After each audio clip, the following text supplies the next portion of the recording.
$500, and it's been an excellent truck to this point. But the snowplow is a complete pile. But what I would like to see happen, right now we're kind of all our eggs in one basket with the Ford and that union plow working. So I believe we got a trade in on this, which we do, on all of these numbers. So we would trade in the Blizzard and or what's left of it sitting out there. They would take all the stuff off, put boss mounts, and then that plow on this truck, which then gives us the flexibility, because both trucks would then be implemented with boss snow plow. So say a truck were to go down, it could use that plow, even off the other truck. And then vice versa. If the plow on one truck would go down, it would use it off the other truck. So it's completely interchangeable between the two. And I think that would be very, very smart.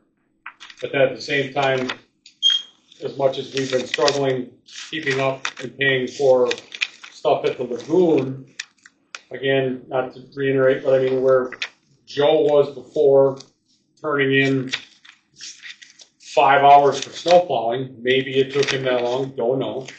But I went and did the sites. When he left, I did them in 41 minutes. Is that a difference in technologies, talent, truck? I don't know. But V-plows are way better when it comes to doing stuff like that, in and around, bits, pieces, this, that. So, I mean, I think the move up to that V-plow on the Chevy is going to save us time in the long run. And I know Ron said that he would like to see that because the best maintenance guy was hitting the fence at the lagoon. Well, that isn't going to change that. I mean, any person can hit a fence. Well, no, he was banging it because he couldn't. A V-plow is going to give him more ability out at the lagoon to split and take one, so half this way, half that way. A V-plow is way technologically advanced above a straight plow. And especially when you're trying to split stuff and move things, to cup half this way, half that way, and keep it off the fence, move something to the inside, it's going to give him a lot more versatility out there. And again, it just reiterates that then we can use it between the two trucks. So you'll have 2 trucks, 2 plows, interchangeable plows on both trucks. Both directions, yep. We're getting 2 plows. No, we already have a boss. Okay, 1 plow. Yep. We already have one? It's a straight. I mean, eventually it'd be nice to update that plow to a V-plow as well, but right now let's just baby steps. Okay, so, okay. Yeah. So you need to decide, or y'all need to decide what you feel is the best fit. So I don't know if you want to discuss it, or so they know the cost. I mean, there's Ford. Well, I run stainless steel on mine, which I don't think needs to be done here, so I didn't price it. A lot of folks don't realize with plows that I had them priced polys. The poly plows are actually heavier because of the bracing that's required on the to protect the plastic. If you were to take anything from me, I would say I think we should put on the Chevy just a standard 9.2.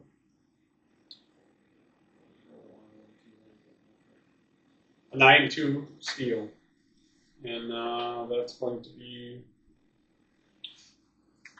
Is that Chevy at 250? Yes. It should take a 9.2 though without weighing. Yeah, I call it Carp.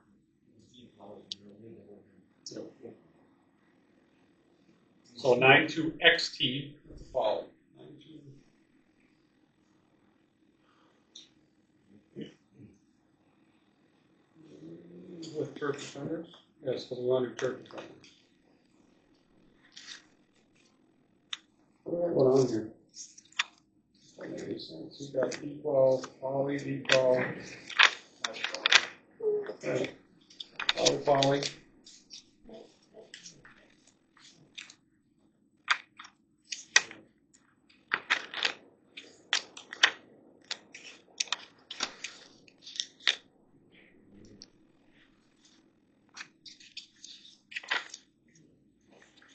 Control the regular Yes.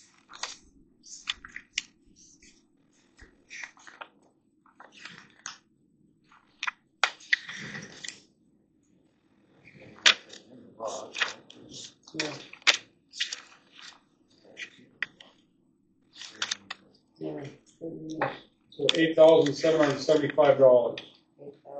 installed. But that also includes, That's not the $300 off. no, plus $300. So But what's that would the- also include turf defenders. So we go with this one. so 8,000 what? 775 $775. minus 300.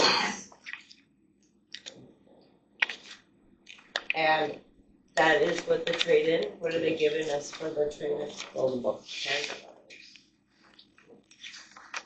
And Homer said it does not work. So, That blizzard? yes. Yeah.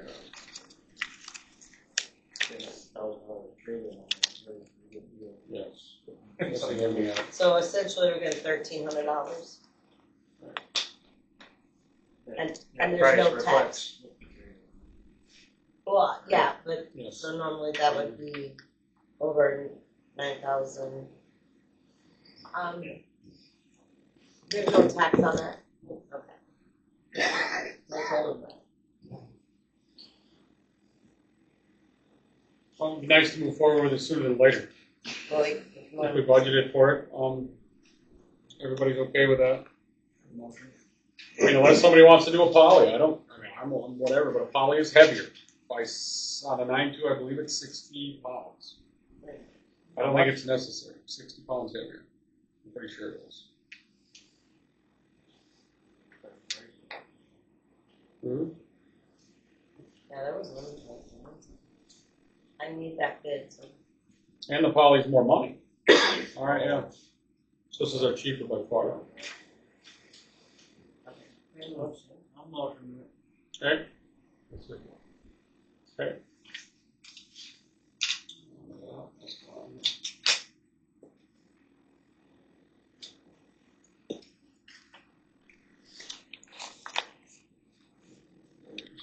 Roll call Marty. Okay. Gary? I vote yes. Okay, that's passed. Then I will make a call on that. That's gonna take a little time. They're probably gonna want the truck for a couple days. Yeah. Wasn't down. Cool. Yeah, that includes install, everything, and we're under warranty. Maybe we get $1,000 for that blizzard. That's nice. Well, the other thing too is we gotta dig that out. So it's gotta be brought up. The motor, I think, is in the garage here in the solid back line. The rec building. Okay. Well, I know it's back here. I probably. That'll be good for this place. Because we want to put a contingency plan in place. We're probably gonna do that on the next meeting. Yep, I'm already starting to work on the getting an emergency plan put together for snow removal, maintenance, janitor, We have to plumbing, probably put that out in bid. bid, but what we're going to do is hypothetically preparing for a situation like we dealt with before. Yep. So say both trucks were to go down, we still need to plow. We want to have somebody on call that is contracted with what they're going to charge us if something happens. So we'll put that out for a sealed bid, and then we'll open. And I did see, because I'm still going through old files, just went through 1997 to 2003. And I did see that they used to offer that bidding for snow removal too, back even then. So, So not have a contingency plan in place is done. so let me ask this though, because we own Superior Outdoor Maintenance or I own Superior Outdoor Maintenance and Services. Does that mean that we cannot, No, we still can. it's not a conflict of interest? It's sealed. Just have somebody else take the bids in. You don't know Open what the them other here. people are bidding. So it'll be a sealed bid opened up here, so we can still do it. Okay.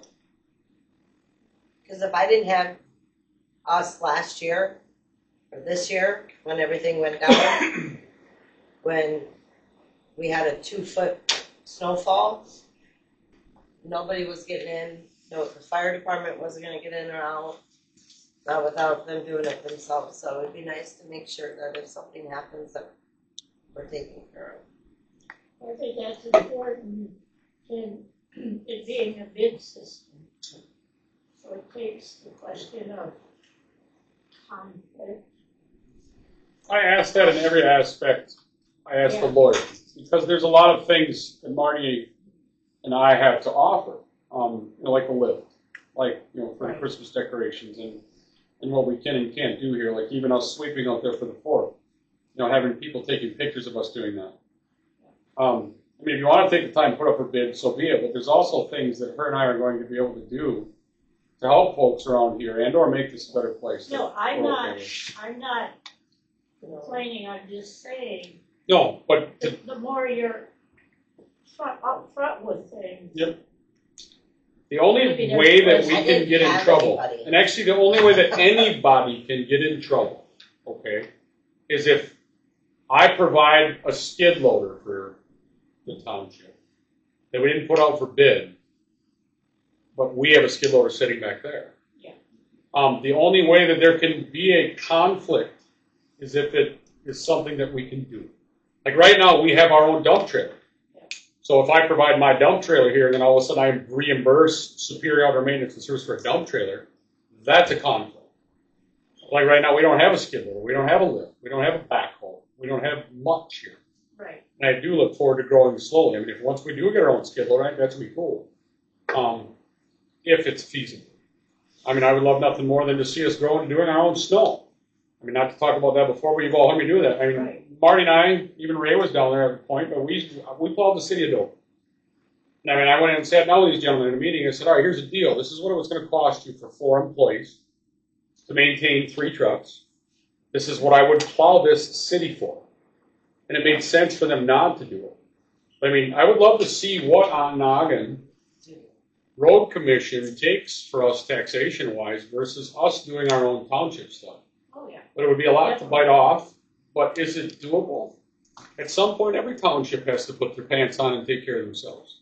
Yes. I mean, even if we did it and say it was $150,000 a year, and that first year we retain that 150, we go spend 60 on a truck, and maybe we struggle for a year. Great, that's part of it, and then you got to help us a little bit. But then when we get the next 150, we still have 250, and we get another one for another 50 or 60,000. Eventually, we grow it and take care of ourselves. I mean, it's like the chainsaw thing. When a concerned taxpayer calls and says, hey, there's a tree hanging over Tamarack Street. Well, what do we do in that situation? We couldn't find a chainsaw. And I'm not supposed to go get my own, right? And take care of people. So I call the road commission. Well, 4 days later, the tree's still sitting there. I mean, at what point does Carp Lake have a chainsaw and a pair of leathers and an able-bodied person that will go do it and then throw the logs in a dump trailer, Right. and we leave and take care of you? Now we can, and we're doing it. We don't have to call them for a dead hanger, or a widowmaker, or whatever you guys want to call them. So that's been cool. And I would love to see us eventually take care of our roads. I mean, granted, I don't know all of the roads, but have we been educated enough? Have we been involved in breaking a lot of crap? Yeah. I mean, to see that truck do that out there, pogo on LP Walsh was pretty wild. I mean, I've never done anything like that, but when you pogo a snowplow like that, I've heard about it, never got to go see it. I don't know if anybody saw that, but that snowplow bit and pogo the truck up in the air. Oh. So yeah, that can get expensive real quick. But, and then we'll see what this ends up being. But it's nice to be able to have someone from Carp Lake call Carp Lake, Right. and we go take care of Carp Lake, not pass the buck anymore. And it would be nice to see what we could retain in the future to take care of ourselves, but we got to go into that slowly. Because we got a lot of debt to get rid of here from, obviously, with the mines shutting down and stuff that's 20 years old that comes due that we're learning about now. We'll see. It'll be fun. I don't plan on leaving Carp Lake, but, I mean, if we can't make a difference here and not get a lot of pushback, then, I'm not sure how many people will stay here. So we're doing our best. Step up. You're staying. You're staying. Okay. Okay. That's good. No, I think that'll be a good ad. Thank you guys for doing that. I think that'll really do good for Dan. And Nick. I guess I don't know exactly what Nick's gonna do through the winter months, but, yeah. So we're on to new business? Yeah. Okay, discuss resolution 25-13. Credit Reform Act. X. The The authority to charge a late fee for a payment or a dishonored check. Yeah, so we didn't have one in place. Really? Nope. So this one is just to say that words on a regular meeting held on August 20th, 2025 at the Carp Township Hall, White Pine, Michigan. Carp Township Board requests it appropriate and in the interest of the township to adopt Resolution 25-13, Credit Reform Act. The return check fee is $82. Not that we have had any. The reason why, the bank charges us $35.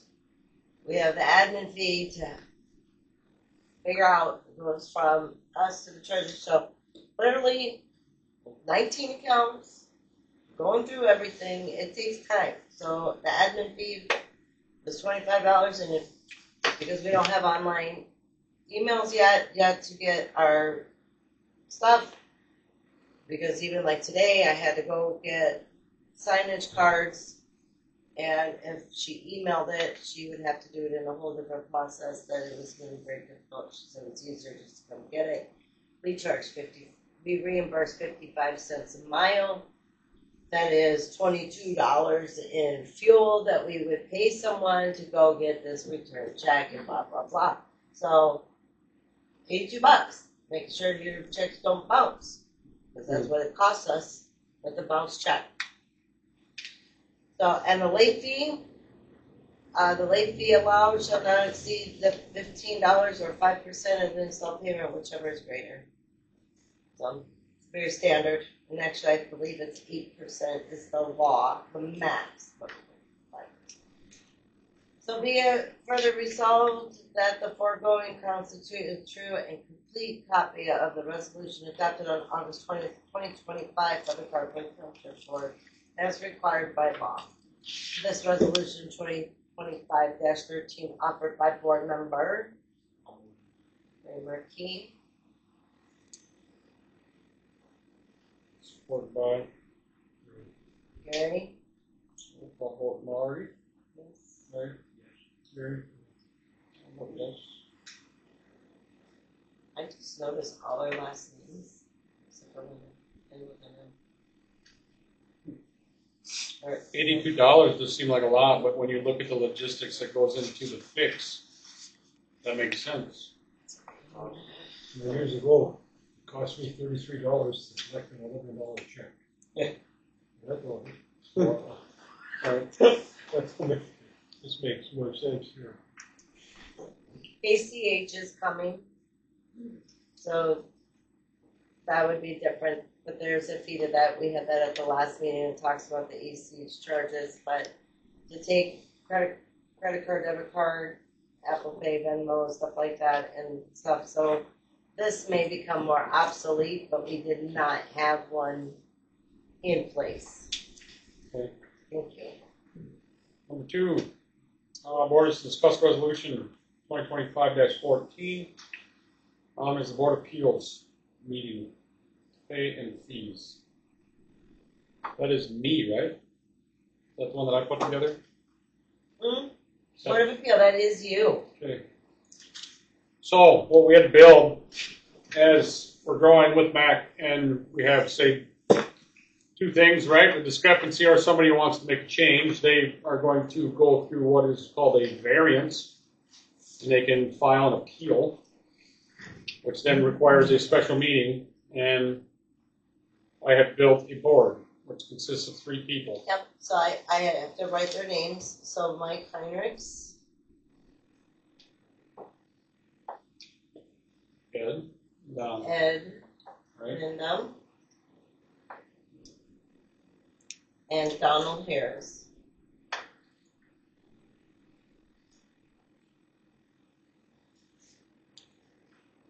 And we've kind of set it up for each person it's $40 for the special meeting, which I think falls into the norm. So the fee is going to be $25 for a normal, or $250, excuse me, for a normal variance. And then I'm going to put clauses in this stuff, and I'm going to bring another one of these to the table next month. I hope I can do it for the commission or whatever that meeting is I went through that pissed me off. For the penalties? No, you're zoning people. Not zoning, who is it? Board Yeah, of Review, Planning. Planning Planning. Commission, special We need to make meeting. an adjustment on that and soon. But so this is, I think, is what falls in that. So if an attorney is needed, it's $500. So that's where I set the fees. I'm going to do something very, very similar. Because when I sat there and I brought up that meeting, I mean, I've said it before. I mean, at some point, people got to get tired of losing money. When we have to have these special meetings, and we have to have a variance meeting, and we have to do this stuff, it should not be at a taxpayer's expense. And when I sat there looking at this meeting, and when you have 5 people getting paid $40, and a lawyer sitting there on Zoom, and this meeting was $100, we got the lawyer fee, right? It was $320, $300 and some dollars just for the lawyer, plus $200. So that meeting right there was $500 and some dollars, and that gentleman paid $100, which means everybody sitting here picked up the other $400 and change. And it ain't our fault. So that's why these, I mean, when you're going to need variances, or you're going to need appeals, or you're going to need stuff like this, I'm not sorry to say it, but you're going to cover the expenses. It's not up to taxpayers to do so. That's why these fees may seem high. But yeah, I mean, a Zoom meeting with a lawyer for 30 minutes, 40 minutes, it's $300, people. And I don't feel that should be distributed amongst everybody in Carp Lake Township. Well, So that's what you and I were there for nothing. I was there for free. Yeah. So But then when I brought up the fact that I was there for free and then everybody else was getting paid and we were losing money, Actually, I was told to shut up. you guys don't. 2/8/16. you're right. I could get paid. I could. Yes, you do. I could do a time card, but I'm okay. If we're gonna make things better here, I'm okay doing it as long as it's still appreciated. Agreed. But like when I was basically told to shut up, we deal with it later. Well, take your $40 and leave, I guess, and be happy. But as every taxpayer then gets that bill, or we sit here and try to run these budgets, if you want me to run a budget, make it budgetable. Every time we talk about something to fix, everybody tells you shut up. I mean, this place has lost money for 19 years in a row. I think the time to shut up is over. Otherwise, I don't want to bring my grandkids here, because there's going to be nothing for them except debt. This is our job to fix it, and it needs to be fixed now, and we need to start making changes. So that's the special treatment and things like that aren't going to come from across the street anymore. So if somebody wants a variance or somebody wants special treatment in a meeting, they need to cover the expense of it, the recording of it, the lawyer fees of it. I think that is more than fair. They're requesting something. It should not cost the taxpayers because they're requesting. Right. It shouldn't cost him money for you to have a garage. Period. I mean, it shouldn't even cost anybody in here $1 for somebody to talk about bending a rule for them. It's foolish in my opinion. And these expenses need to be changed, so it is of such. And maybe out the end, maybe someday when we're done with 5 of these meetings, maybe we make $20. Tell me that wouldn't be cool. Maybe we cover a box of pens. It'd be super cool. You can't buy these for less than $1 anymore with our name on it. So I mean, we have to look at everything, and that's what we've been doing. So that's why we're at that. $250 for appeals, $500 for that. That's what I'm built as board for. And next month you will be on it for one of you two for the other ones For for the special permit. yeah. That one's going to be the same And month. then we also need to go into penalties for building without a permit. Yeah, we'll get there. Let's just be more out there. Show people that we're more involved, and then you'll see a lot less rule bending. Make it, if we get it more policeable, then we can police it. Okay. Right, right. I would like to be the one who offers this. Okay. Here they went right around you. Marty, supported by Ray. Roll call vote. Marty. Ray. Carrie? I'll vote yes. All approved.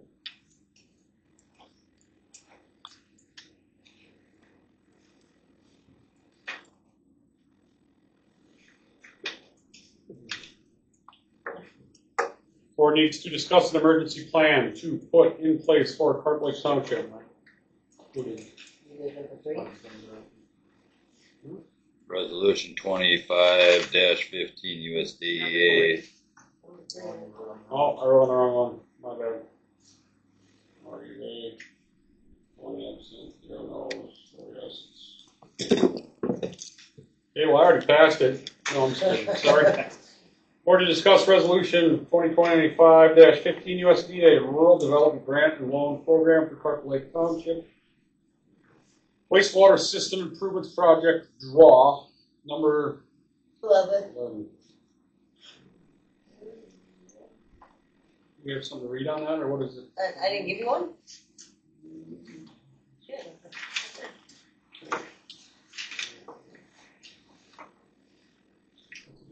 So basically, this is the last of the project, I believe. This is the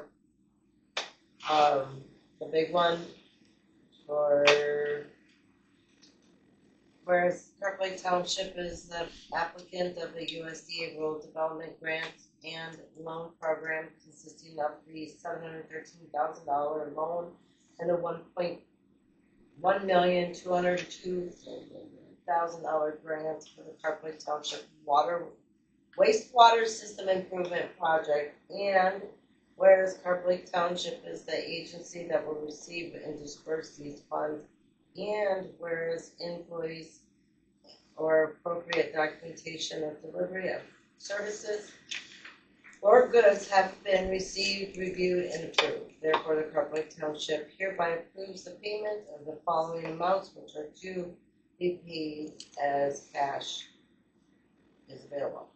So the UPEA invoice was $28,758.30. Rusala Construction was $187,267 for the total of $216,025.41. A motion. Marty made a motion. It's the grant, so yeah, they'll send us money. Yep, it's an So the grant is 1.2 million. Our loan consists of 700,000, but that was before. So everything that we did this past year was all granted, and then there was a couple change orders because he slipped up and told me a few things on the grant, but there was actually like 250,000 was left, so we're actually leaving 34,000 on the table. But when he told it to me, there was like 56,000. So what we did is there's a $6,000 valve that has been sticky that was difficult to run, and we went out and met out there. And then there was another valve that we were having trouble with the gearbox on. So that last change order for like $8,000 some was for that valve and that gearbox that we slipped in under all of this, so that way it cost the taxpayer zero. So I was like, well, why don't we spend the rest of the money? And he's like, Mike, we can't do that. So we stopped there. But yeah, we got a $6,000 valve and an $1,800 gearbox tucked in on the backside on that last change order. And it's zero for us as taxpayers. And that's the valve that Ron uses the most. So good job there. Marty motion. Gary's for Gary. Roll call vote. Marty? Yes. Larry? Gary? I vote yes. So that is actually adopted. You have those? Okay. Do I need to sign that, or it looks like you do? I signed the resolution, you signed, I have the original, so don't sign any of those. I have a lot of things for you to sign. Okay. So this is number 4. We discuss our emergency plan, put in place plowing, plumbing, lawn care, maintenance, etc. Yeah, so just like what we talked about earlier, so the emergency plan, we just gotta put some stuff in place. So, but you already discussed that prior to about letting bids for snow removal, sealed bids. But, you know, What do you mean plumbing? Sewer? or sewer, lagoon, What you mean by that? Yeah, lagoon sewer, yeah, plumbing, I just think you're lying.